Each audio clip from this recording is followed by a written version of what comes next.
Здравствуйте, меня зовут Даша Пасар, мне 13 лет, я занимаюсь русским, математикой, английским и раньше занималась йогой.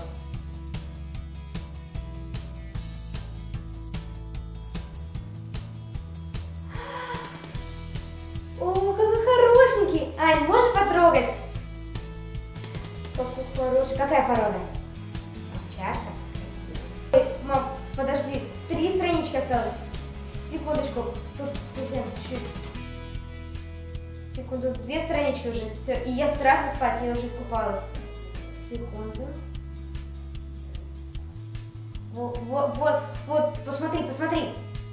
Вот, я уже вот тут, вот, секундочку.